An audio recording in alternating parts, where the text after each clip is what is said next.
Hello, everybody. I'm Salomé. I recently joined the European Fashion Alliance as a policy consultant on EU support and initiatives. And as Anne just explained, we're here to talk about the ESPR, which is one of the main regulations when it comes to sustainability and circularity of textiles. And it also, of course, involves innovation and creativity. So a lot of important topics for us today. The idea is not to go into details because it is a very complex regulation, but just to give you an overview of what's coming. And maybe to start with, we can say that ESPR stands for Eco-Design for Sustainable Products Regulation, which is quite self-explanatory. And when they published this initiative, the European Commission stated that the goal was to make sustainable products the norm in the EU. As a general context, this is part of, let's say, a larger initiative launched by Ursula von der Leyen during her first mandate. It's to make basically the EU economy greener. So this is this regulation is part of other big plans, let's say, the EU Green Deal that you might have heard of, and the Circular Economy Action Plan. It is also part of a strategy that is dedicated to the textile industry, the EU Strategy for Sustainable Textiles. And here I just wanted to share with you a few of the goals that were set by the European Commission, because again, I think it's quite self-explanatory. So of course, the idea is that after all of these regulations have been implementing, all the textile products that will be placed on the EU market will be durable, repairable, recyclable, to a great extent made of recycled fibers, free of hazardous substances, of course, and produced in respect of social rights and the environment. And I think this is really the key values that will be part of all of our talks during the next 4 days, because these are the key challenges for the whole fashion industry. One other strong statement is make fast fashion out of fashion. I will not comment, I think it's, again, self-explanatory. The idea is also to develop the repair services for textile products, and of course to keep the textile sector competitive and resilient. And I think in the current conjuncture, this is also quite the challenge. So going a little bit more into the context, I will not comment that. It's just to show you that today we are talking about the Eco-Design for Sustainable Products Regulation, but really there is a whole ecosystem of EU programs and regulation that are at stake when it comes to textile products or products in general. There is a lot happening in the moment, there will be a lot happening in the future, and the idea, of course, is to give you the key insights in order for you to get ready for it. So today, what are we going to talk about? First, to give you an idea of the timeline, the ESPR was published already almost 3 years ago in February 2022, and it entered into force quite recently, this summer. And of course, we are still expecting delegated regulations. So let's say the first main ones are expecting by 2026. And again, I just wanted to share with you the general goal that is set for this regulation and for our textiles. So it aims to significantly improve the sustainability of the products placed on the EU market by improving, another time, our keywords: circularity, energy performance, recyclability, and durability. And how will it be done? First, by setting eco-design requirements in terms of performance of the textile products that will be placed on the market, but also by informing consumers about those characteristics of products and performance. There is also one strong measure that is to prohibit the destruction of unsold goods.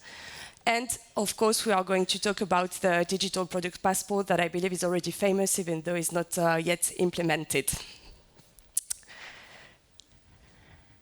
Okay, so when it comes to eco-design requirements, the European Commission has, let's say, set a few sustainability aspects that could be relevant to all products placed on the EU market, because the ESPR is not only applicable to textiles. It is supposed to be applicable to pretty much any product, any European product.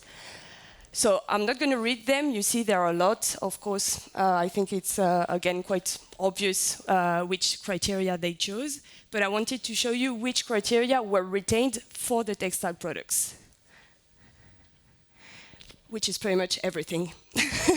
Besides the possibility of recovery of material, everything is relevant when it comes to textiles. So it means that when eco-design requirements will be implemented, a lot of criteria will have to be followed. Today, I'm not able yet to explain really which are going to be the criteria because it's still being decided. There are a lot of work groups that are being set at the European Union level. There is the Joint Research Center from the Commission, which is basically a scientific center that is really working on how to make those criteria relevant for the reality of the textile industry. The European Commission also launched recently the Eco-Design Forum that will be really working on drafting those texts, and the European Fashion Alliance is part of it, as are other stakeholders, because the idea is really to represent the industry and to work together on this regulation, because of course, I mean, people who are already part of it can really bring something to the table. So, if we have to, let's say, remember some of the key future performance requirements, some of them will be based on physical durability. There has been a big debate about physical durability. At the European Fashion Alliance and other fashion councils are, let's say, in line with that. We also believe that what is called emotional durability is relevant, because for us, how long you keep your clothes, it's not only about how many times you can put it in the washing machine or dryer, it's also how attached you are to it and how much care you will give to it. So we still see how emotional durability will be taken into account by the European authorities, but we believe this is relevant. This would also be linked to the possibility of maintenance. Of course, if you care about a clothing product, maybe you will, instead of throwing it when it has a defect or whatever, you will repair it, of course. Which brings me to the repairability. The generation of waste is quite self-explanatory. The recyclability and recycled content, which is also going to be a key challenge for the industry. Today, there is a crisis of the recyclability field for textiles, mostly due to the lower quality of the textiles that are put back in the field. And the question of recycled content is also key, because nowadays, of course, most of the recycled content would come from synthetic material, but what about natural fibers? So this will be up to the working groups to decide, but we do not have a clear vision yet on how this is going to work. Will it be applicable to any kind of material or not? And of course, this will also be a key challenge, especially since recycled content within a clothing product can also affect its recyclability. So all of those criteria are interlinked. Today, I cannot give you the rules that will be adopted, but we know that there is going to be a need for innovation on those topics, and of course, always with the bigger goal of circularity and sustainability. Last two criteria, environmental impacts. I think that makes sense. And presence of substances of concern. We hear a lot about substances of concern lately. We already have key regulations that forbid some substances from being introduced into products, such as REACH, but there is a long list that I will not give you today about what shouldn't be in clothing products. So, this is the general idea. The products will have to perform, to respect those requirements in order to be placed on the EU market. But the European Commission also has in mind that in order to change the, let's say, the consumer habits into more sustainable choices, it's also important to inform them about the qualities of the products. And that's when the digital product passport comes. It will be so implemented in a few years. It is defined as a digital identity card for products, components, and materials. So it will store relevant information to support the product's, again, sustainability, promote the circularity, and strengthen legal compliance, which is also important for fashion industry, but I will come back to it later. So what might be included in the digital product passport? Again, this is not completely defined. The product's technical performance, so it comes to the requirements I was mentioning before.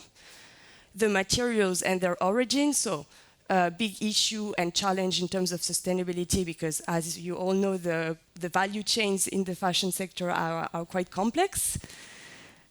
The availability of some repair activities, if applicable. and the recycling capabilities of the product, so its recyclability, sorting rules, etc. So, what will the digital product passport achieve in terms of bigger objectives? It will enhance circularity, of course, when you think about the repairability of service, for example, or information on the recyclability of textiles. It will enhance traceability, and as I said, it will be a challenge, especially for, let's say, SMEs who might need to engage a lot of financial and administrative effort into retracing the whole value chain, because again, they are quite complex. But it will enhance transparency on the products, which I think is really needed and also requested from the whole industry, including consumers, which is supposed to lead them to make better informed purchase decisions and more sustainable, hopefully.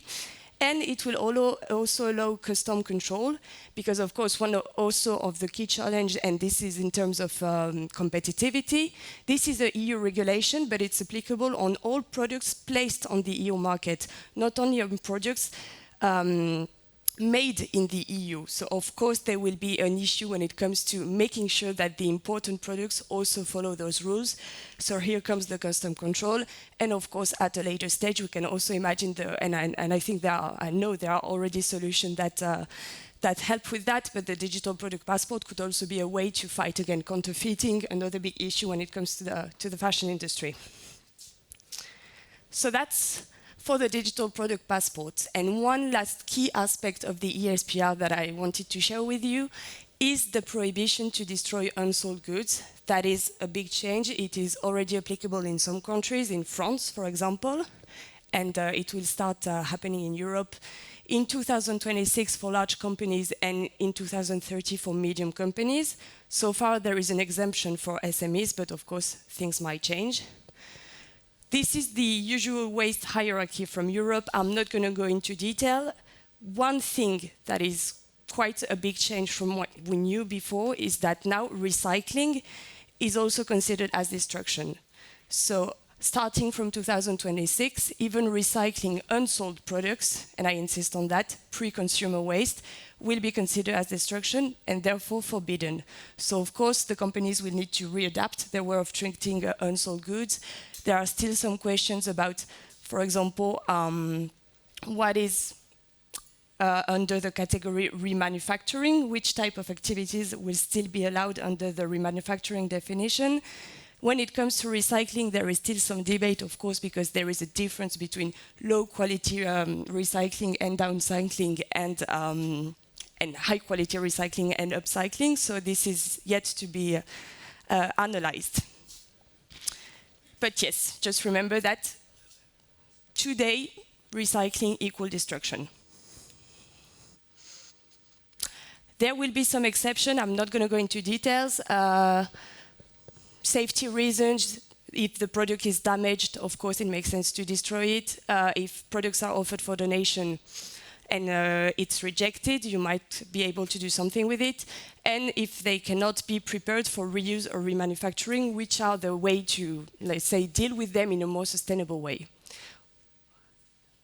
My last thing, ESPR, as I said, is also about informing consumers, about reporting, is about being transparent. So on the management of unsold goods, there will be also some information to be shared.